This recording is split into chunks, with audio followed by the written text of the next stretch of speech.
Okay, so I guess we're ready to start our tour of the village of Fredonia for Fredonia History Days 2020. Fredonia History Days this year, the regular festival, of course, was canceled due to the COVID-19 virus, but we decided to do a little virtual tour of the village this year, kind of in place of that. I hope you enjoy the tour. I want to thank my assistants. Driving the trolley today is Trustee Roger Britz, who also helps us with many things at Festivals Fredonia. I just want to thank Roger for driving today. And our technical director, of course, my fellow board member Mark Mackey from SUNY Fredonia, is handling all the camera and microphone duties and doing all the editing for the program. So I want to thank Mark for his help as well, and thank everyone from Festivals Fredonia, our board, for supporting our visual tour of Fredonia today. And we'll be thanking our sponsors as well for helping us during this very difficult year this year. So before we get started with the tour, we have a couple things just in this general area that we'll talk about. We're here at the information booth, of course. Here at the information booth, there's a lot of different things around that we could talk about. The first thing, of course, is Barker Commons, which is the two parks that are here downtown. This is land that was donated by Hezekiah Barker, one of our very first settlers here in town, and Mr. Barker donated this land to be used as a town park, to be used by the residents here. And it originally was, of course, one park, and then eventually became split. In the 19th century, they split the park into half, with Temple Street coming up the middle, just due to the increased traffic as our village was growing. So it originally was Barker Common, one park, but now it's, of course, Barker Commons, with Barker Commons East and West. The information booth is in Barker Commons West, as it's called, also sometimes referred to as Lafayette Park.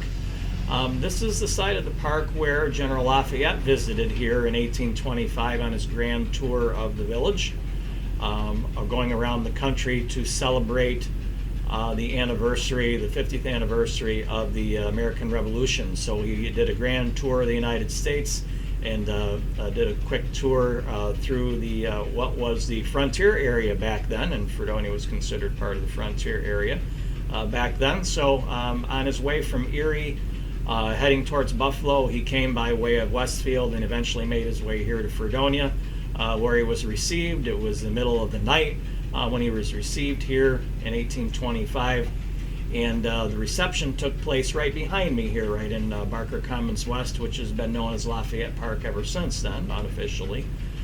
So Lafayette came here. There is a plaque on the building to my right that talks about that General Lafayette came here. So that was dedicated as well to this area. So another thing to mention here is that on the corner where today many people remember it as the Rousseau building, but that building was actually a hotel called the Columbia Hotel. It had been the site of a hotel for almost the entire time that the town was here, going back to the early 19th century. The Columbia Hotel was a hotel about the same size as the Rousseau building is today. The hotel burned in a fire about 100 years ago and was rebuilt into the building that we see there today, known as Rousseau building. I believe it's also known as One Park Place, I believe is the name of the building today officially, but most people know it as the Rousseau building. So that's just a little bit about the area down here. We're going to take you through a tour of some of the general sites. We're not going to do an extensive tour of the village. There's so much more than what we would be able to do in one tour. I have lots of different tours that I've done over the years as the town historian here in the town of Pomfret. And hopefully after all this is done with the virus and things are open back up, we'll be able to do more tours here on the trolley, and you can come back and learn some more about different things and see a lot more that Fredonia has to offer. So you're just kind of getting a glimpse today of some of the things that I thought might be interesting to you. So we're going to head out now, and we're going to head down to Forest Place, and we're going to head down there and have a few things to talk about both as we get to Forest Place and then down the street itself. So Mr. Britz, we're ready to head out.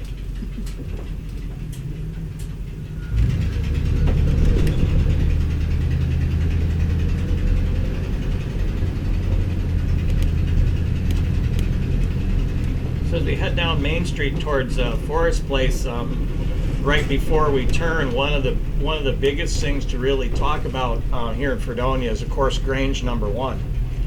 Grange Number 1, the building dates back close to 100 years now. We're going through some renovations.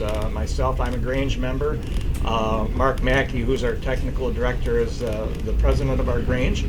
And the Grange, of course, was started in the years right after the Civil War. It was a national organization that was kind of started to promote farming and to bring unity to farmers during the years after the Civil War. Fredonia Grange Number 1 started in April of 1868. As we head down Forest Place, one of the things I like to mention is a very important house down here. As we come to it, I'm kind of looking over my shoulder just to see where we're at.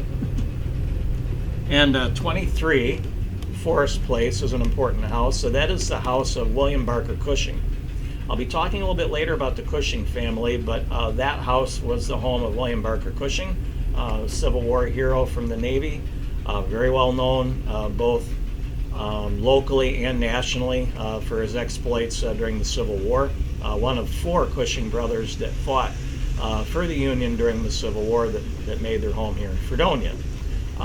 We'll talk about the other brothers a little bit later, but I did want to mention William, as we did pass his house right there, and 23 Forest. If you're out walking in the village, definitely want to stop and take a look at it. I do have photos that I show on my tours, printed out, that show the house back in its glory days, back in the late 19th century, and it looks much different than it does today. So if you take a tour and we come this route, we can make sure I can show you that. Also, one of the things on Main Street before we turn down Forest we want to mention is that Fredonia is the site of the first gas well in the United States.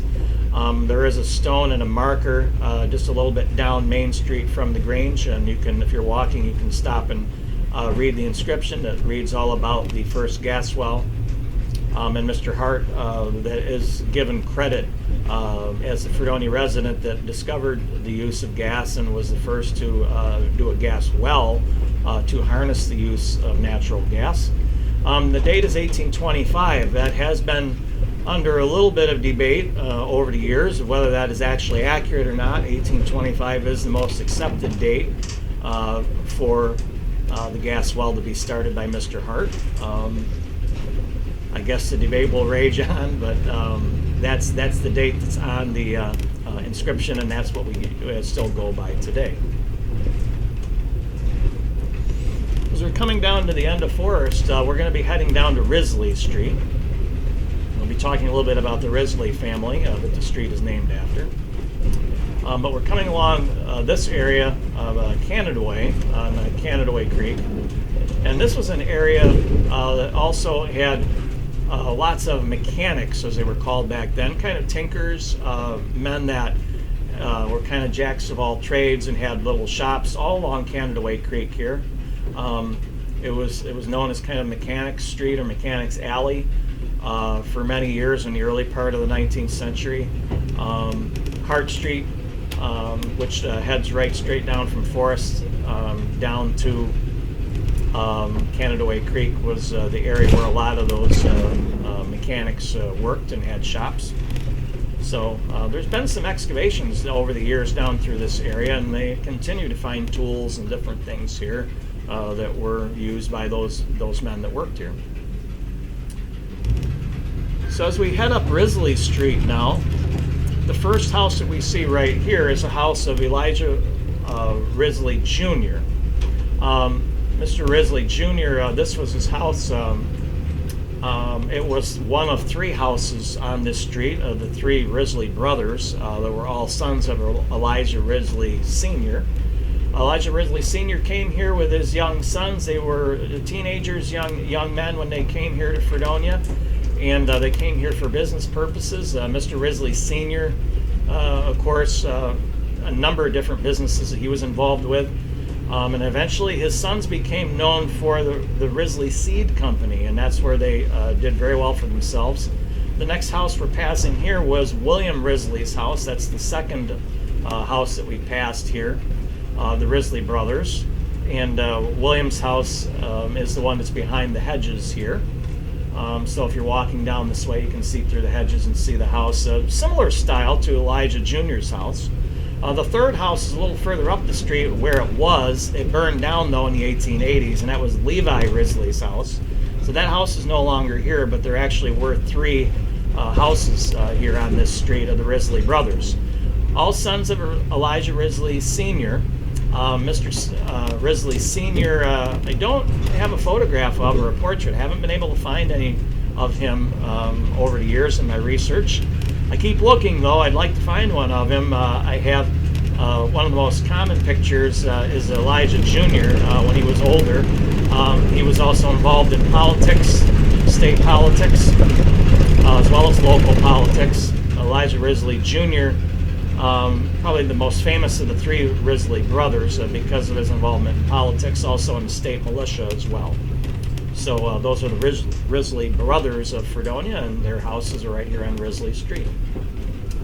We're heading down Temple Street now. On Temple Street, we have a few things that we'll talk about.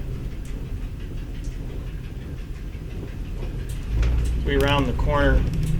Temple Street, some of the things that just to mention on Temple Street that you might be aware of. One of the things, of course, most people remember on Temple Street is the WCA home. The WCA home, also known as the Aaron Putnam House, dates back to 1893.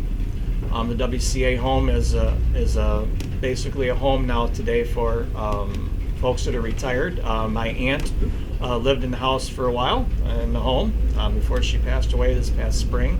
She really enjoyed it there. I've gone and done some talks at the WCA home as well. So once COVID is over, I'll be heading back to do some more talks for the residents there. It's a beautiful facility, assisted living. They have separate apartments there, but the home itself is known as the Aaron Putnam House, and eventually the house came under the guide of board of directors as a nonprofit and as a retirement home, and has continued for the last over 100 years now in that regard. Also coming up a little bit further down the street, we're going to talk about another house that's really important that a lot of people don't know about, and that's the Clark Johnson House, which is on the right next to DFT. DFT Communications, one of our big sponsors, of course, for Festivals Fredonia. I want to thank them. But right next to their facility is the Clark Johnson House. It's a beautiful home. It was a private home. It's been used by DFT as a museum. It also was a private home, of course, for many years before that. The house is over 100 years old. A lot of people in the community don't know that this home, the Clark Johnson House, is actually designed by very famous architect Enoch Curtis, a famous architect that designed many things here in town as well as the area. I'll be coming up on that home right here. It's now the home of Howard Hanna Real Estate and their offices, but it's known as the Clark Johnson House, the home of Oscar Johnson. Mr. Johnson was a local attorney, and rumor has it that Enoch Curtis, the architect, started to build up some legal fees, and his attorney said, well, if you'd like to pay off some of your legal fees, why don't you design me a house? So that's what they did. So Mr. Johnson did some legal work for Enoch Curtis, and as part of the payment or some sort of a swap their services, Mr. Curtis designed the house for the attorney, Mr. Johnson. So it is a Curtis design. The most famous Curtis design, of course, is the 1891 Fredonia Opera House in the Fredonia Village home, and that was designed by Enoch Curtis as well. And many people, of course, are very familiar with Village Hall and the Opera House that was restored. It's been almost 30 years now since the restoration that took place, since it had fallen into disrepair in the late 20th century. It's been all restored. Of course, the Fredonia Opera House has become the Opera House and Performing Arts Center now, home of a lot of different types of activities, musical performances, as well as theater, movies shown there. They have a cinema series, so one of my favorite places, of course, in the village. I've done many talks and shows at the Opera House, and if you haven't been in it, if you're thinking of visiting the area, you definitely want to catch a show there once they're allowed to reopen, hopefully later this summer, it looks like. As we enter up Lambert Avenue, we're entering Forest Hill Cemetery. In Forest Hill Cemetery, the gatehouse and the chapel buildings are also designed by Mr. Curtis. Enoch Curtis is buried here in the cemetery here at Forest Hill. Enoch Curtis was actually born in Bustye and grew up in Bustye area in Jamestown, south of Jamestown. His family were farmers, and eventually he became a community leader in the southern part of Chautauqua County, and he was asked to form a company of men to fight for the Union in the Civil War, which he did, which was the 112th Infantry. And Mr. Curtis became the captain of that unit, fought with distinction in the last 2 years of the war. He was severely wounded at the Battle of Cold Harbor in very late 1864. After months of rehabilitation, realized that he was not going to be able to return to active service, so he was honorably discharged from the Union Army and came back to Chautauqua County, made his home here in Fredonia, and decided to, while he was kind of recovering from his wounds in the war, that he wanted to kind of take up something he was always interested in, which is becoming an architect. There were no schools for architecture back then, so Mr. Curtis had to learn by his own, by getting every book that he could on architecture and being self-taught. He started to design buildings in the area, became very well known as an architect, designed both the Fredonia 1891 Opera House and Village Hall, as well as private homes around the area, that, like we talked about, as well as the gatehouse and the chapel buildings here he designed that are made out of red sandstone, which is pretty rare. They don't use a lot of that anymore for construction. It has a very distinctive look. He wanted it to kind of stand out more, being that it was going to be kind of a focal point in the community here, being the largest cemetery in the community. So it had been active for about 40 years when he designed these two buildings at the entrance to the cemetery. So Mr. Curtis is buried about halfway back on the right side on the main driveway going up the center of the cemetery is where his grave is today. So if you're visiting, make sure you stop by and see Mr. Curtis's grave there. A couple other things I'll mention here in the cemetery before we head back out is that when you enter the cemetery, right at the front, one of the first things you see is the Cushing family monument. So I'll take a minute here just to talk about the Cushing family a little bit more. The Cushing family, very well known here in town because the patriarch of the family is known as our town's founder, which is Zatu Cushing. Zatu Cushing came to the town of Pomfret in 1805. He's our first permanent settler here. He had traveled through the area on business years before, really liked the area near Canada Way Creek, thought that he eventually wanted to make his way back here to make his home with his wife and his young family, and in 1805 that's what he did. And he came back here in the spring of 1805, purchased some land. The land that he purchased was down in the area of where Canada Way Creek empties into Lake Erie. He made his first homestead there, eventually purchased land on what is today known as Eagle Street, and he had a large plot of land there along Eagle Street and Canada Way Creek. His house is still there. It's 171 Eagle Street, is Zatu Cushing's home. You can see it today. It's a white home on the right side as you're heading out away from the village. So that would be, it's also probably about the oldest house in town. It was built 1812, 1813, right around in that range is when that house was built, and of course still standing today. It's over 200 years old. A little bit more about the Cushing family is that, as most people know, Zatu Cushing's grandsons, he had 4 grandsons that fought in the Civil War, all on the side of the Union. The 4 grandsons, 2 of them fought in the Army, 2 in the Navy. The most famous of the 2 grandsons, of course, are William, that we mentioned earlier. We passed William's house at 23 on Forest Place. And then the other one that's quite famous, of course, is Alonzo Cushing. So William and Alonzo were the two youngest of the grandsons of Xatu Cushing that fought in the Civil War. William was famous in 1864 for sinking a Confederate ship known as the Albemarle. It was a Confederate ironclad ship that William sank using brand new technology at the time, a spar-mounted torpedo. And a daring raid in a very small boat with a crew of about 15 men. And William was able to sink the Albemarle and became instantly known around the country. He received a letter of thanks from both Congress and President Abraham Lincoln for his efforts. He continued on through the war to great esteem, continued on in the Navy after the war. He stayed in the Navy until his untimely death at 32 years old due to complications from his wounds that he suffered during the war, as well as the onset of tuberculosis.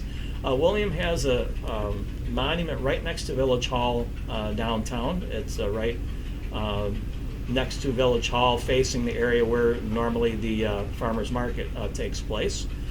So if you're in town, you definitely want to visit his monument. The monument's been there almost 60 years now. It was placed in the 1960s. And the monument there talks about William and his exploits during the Civil War. So that monument is there for William. The other Cushing brother I mentioned is, of course, Alonzo Cushing, who fought in the Army and died at 22 years old at the Battle of Gettysburg on July 3rd, 1863. I've been going out and portraying Alonzo now for the last almost 15 years now. Done about 70 appearances as Alonzo, and continue to play him and doing living history to kind of talk about the Cushing family a little bit. And Alonzo is buried at West Point, but he has a monument here in town, which is on Pioneer Cemetery, the front of the cemetery right along Main Street. Pioneer Cemetery is the oldest cemetery here in town. It's the original cemetery. The land was donated by Hezekiah Barker, who donated the land for Barker Commons. He also donated the land for that cemetery as well, so that's where the oldest residents are buried there.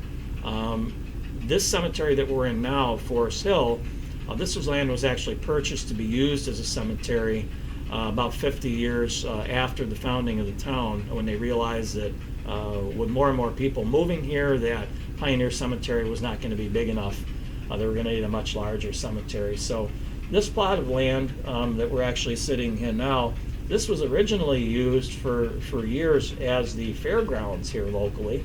They used to have horse racing in the center of what today is the cemetery. So many of the residents, I've read some articles, said that when the land was purchased to be used as a cemetery, many of them were quite happy that it was going to become a cemetery, because they were not big fans of the horse racing that used to go on here all the time, and all the dust that used to get kicked up and flow towards their houses. So I guess it was a big success when they said they were going to have a cemetery here, much better than the fairgrounds. So that's a little bit about the cemetery. We're going to do kind of a turnaround here, and we'll test Mr. Britz's driving skills, see how good he is with the trolley.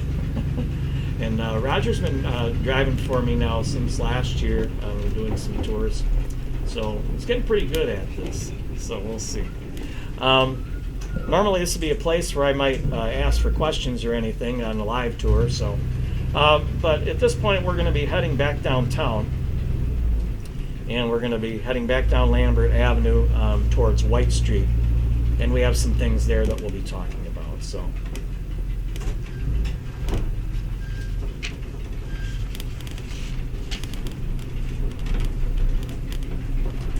I know some people have asked about the two buildings here. The chapel building is still owned and operated by the town of Pomfret, as is the cemeteries here in town. But the gatehouse is actually a private home, a private family that lives there. So the gatehouse is not owned by the town, but the chapel building is. The chapel building is used as the cemetery offices today. The cemetery offices had been for a while in the gatehouse, but now they're in the chapel. Chapel building had been restored years ago by the Fredonia Preservation Society. When I've done tours in the past, we've taken a peek in there to see the stained glass and things. It's a beautiful little building, and that is still owned and operated by the town of Pomfret. So we're going to head down to White Street. White Street is named after one of Fredonia's most famous residents, an early settler, Dr. Squire White. Dr. Squire White was the first licensed physician in Chautauqua County. Squire White came here actually a few years after Zatu Cushing. He came here by way of Fredonia through Sheridan. He actually settled in Sheridan as a school teacher for a year before coming to Fredonia. Squire White came to Fredonia, started out his medical practice, and Squire White became very well known in the community, got involved in business, a lot in real estate, became one of the wealthier members of the community, but most people thought that he probably made his money as a physician. He did not. Most of his money was actually made in real estate. Squire White really, as a physician, he more or less, like many physicians back then, quite often had to take whatever he could as payment, which might be chickens or goats or whatever it might be, to take someone's tonsils out or set a broken arm, so he made most of his money in real estate. The property here that we're going by, known as the White Inn, is the original property of Squire White, but this is actually not Squire White's house. It's a very common thing that people believe that's not true. Squire White actually never saw this building. It was built years after his death by his son DeVillo White, going back to like 1868.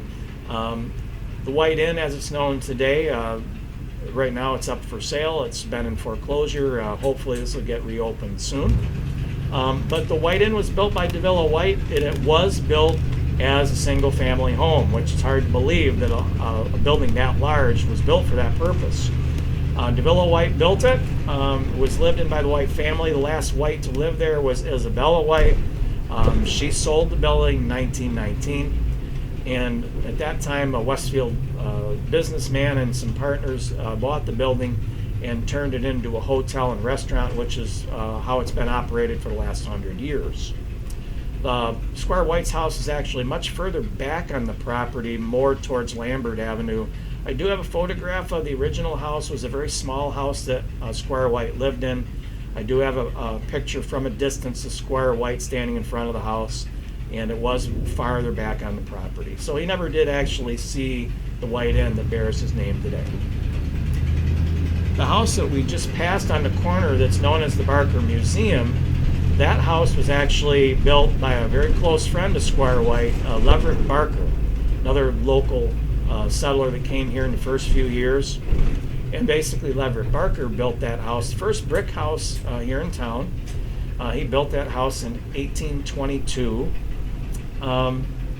His son Leverett Barker, or Leverett Barker's son Darwin Barker, actually inherited the house from his father Leverett, and lived in the house himself for a little bit, and then eventually Leverett, in building that first house here in 1822, the first brick house, that house became what we knew originally as the Barker Library and Museum. Today it's known as the Barker Museum, as the library was built separately and added on to the house. They're connected if you haven't been in them, but that is the Leverett Barker house, and it was built 1822, and it's the oldest brick house in town.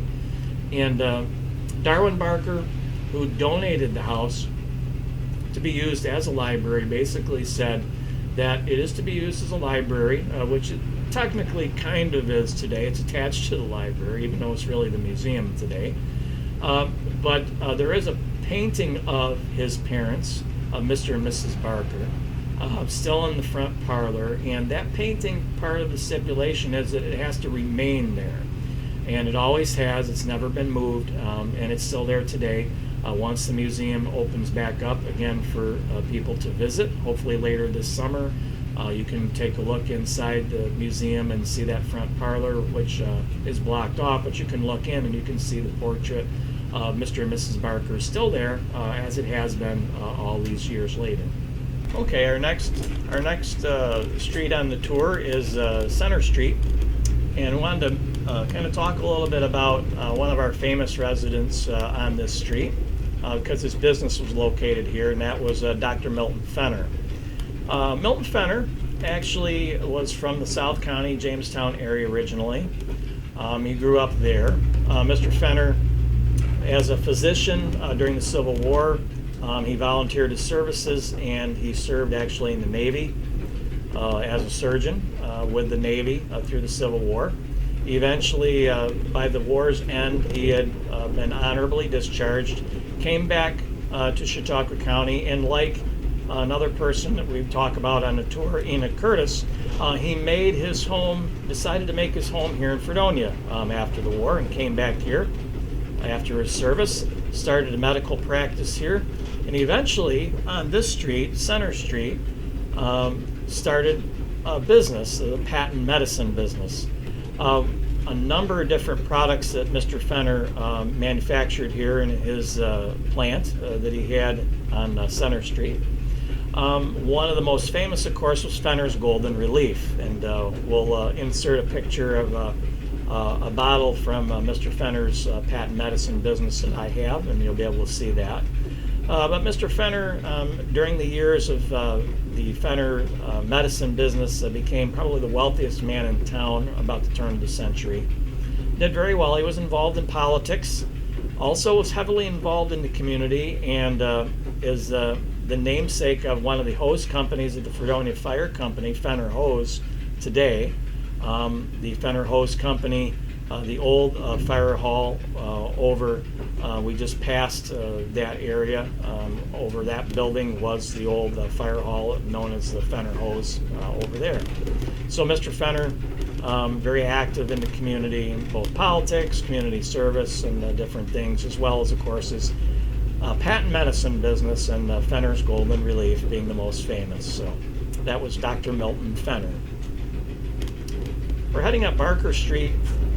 Barker Street, as we're heading up here, you'll see the large building that we're passing. This building was known as the Fredonia Normal School. It was known as a housing complex, of course, today, in One Temple Square. But the Normal School was part of the Fredonia Normal School, the state normal school system that existed here in the late 19th century and early 20th century. The Fredonia Normal School, Fredonia was very fortunate to get one of the normal school locations when the normal schools began in the years after the Civil War, replacing the Fredonia Academy, which closed down at about that same time. Fredonia Academy had been on the site of where Fredonia Village Hall is today. But the Fredonia Normal School was actually originally started as a school for teachers, teacher education, and it continued on into the 20th century with that regard. But the school itself, the original school, was actually destroyed by fire in 1900, December of 1900. And 6 female students were killed in that fire, as well as a gentleman that was the janitor and custodian of the school. So they were all killed in that fire in 1900. And in 1900, many people wondered if the school would be rebuilt. But fortunately for Fredonia, it was rebuilt within 3 years and reopened in 1903. And the current building, One Temple Square, is actually the rebuild that dates back to 1903. So the building there has been refurbished over the years, and a number of different uses, used as a school by Fredonia Central School System for years as well, after its use as a Fredonia Normal School. So the building's still there today. As we head up Central Avenue, I'm going to point out another house we're going to come to, a very important house. Most people are familiar with the house because it has a very distinctive kind of a Queen Anne style with the round turrets and things of different parts of the home. For many years has been the home of the Fortney family, but was originally built by Fredonia's most famous architect, Enoch Curtis, and it was his private home, as we're passing by now. It's 50 Central Avenue, and that is the Enoch Curtis home, built by Enoch Curtis for his own use, designed by Mr. Curtis in his early years as an architect here in Fredonia. And Mr. Curtis lived in that home throughout his life here in Fredonia. The street directly across the street has Curtis Place as its name, honoring Mr. Curtis and his service to the community. So that's Mr. Curtis's home, Enoch Curtis. We mentioned him over at the cemetery. He's buried over there. He designed the Fredonia Village Hall and Opera House, as well as the gatehouse and chapel building at the entrance to the cemetery. So that's actually Mr. Curtis's house right there, 50 Central. Just another thing to mention as we come up Central Avenue is the fact that the Fredonia Normal School eventually gave way to what we know today in the SUNY system in SUNY Fredonia. Fredonia Normal School is part of the Fredonia the Normal School Association in New York State, and eventually was replaced by what we know as the State University of New York system. Fredonia Normal School kind of morphed into what we know today as SUNY Fredonia. So the linkage in Fredonia of education starts with the Fredonia Academy in the very early years, and the property that now is the Fredonia Village Hall, to eventually the Fredonia Normal School, to eventually what we know today as SUNY Fredonia. So there's these three phases of education here in Fredonia, and if you study the history of Fredonia, that's really the history of education here in Fredonia, is those three entities that have existed here from the 1820s right through today. So basically 200 years of education here in Fredonia. So as we're heading up, you'll see a number of the buildings here in Central Avenue that have a connection to the college, passing the president's house here. SUNY Fredonia president at 194 Central occupies this building.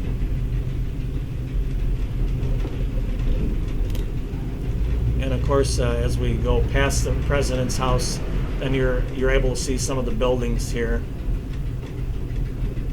on the campus. So it's a little bit about education here in Fredonia, going from the 1820s all the way up to today. One last thing I wanted to mention was the Mark Fountains. The Mark Fountains have been here since 1901. Charles Mark is a local businessman that over 100 years ago donated these fountains to be placed and built in the parks here in town. Mr. Mark donated those fountains for the beautification of the community, and they've been maintained by the community ever since. He donated those back over almost 120 years ago now, back in 1901.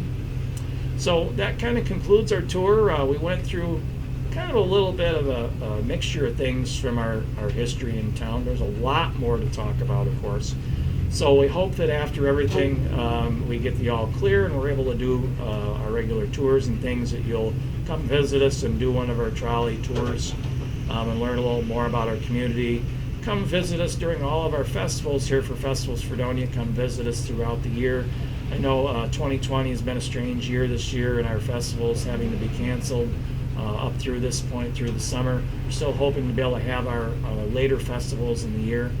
So we're hoping that that'll still happen. But make sure in 2021 you come and visit us for all of our festivals that start. The first festival of the year starts with our Fredonia Italian Festival, followed by Fredonia History Days, and then Fredonia Farm Festival, and all the rest of our festivals throughout the year. So we hope that you join us for those in 2021. And I want to thank our sponsors, again, for Festivals Fredonia, for supporting us in this very difficult year.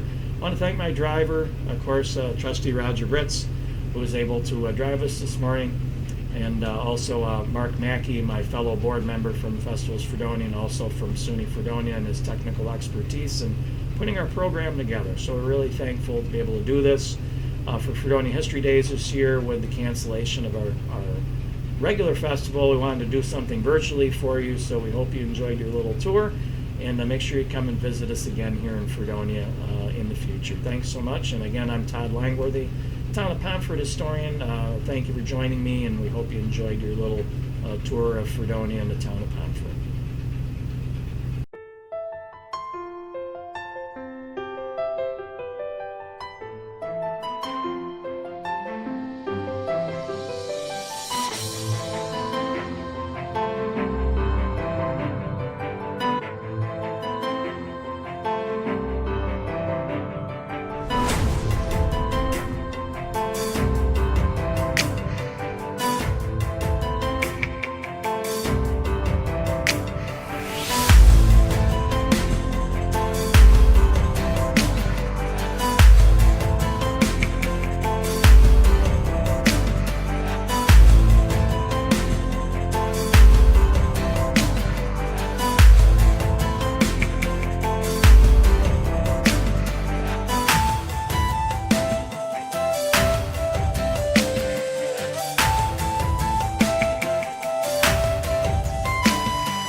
Bye.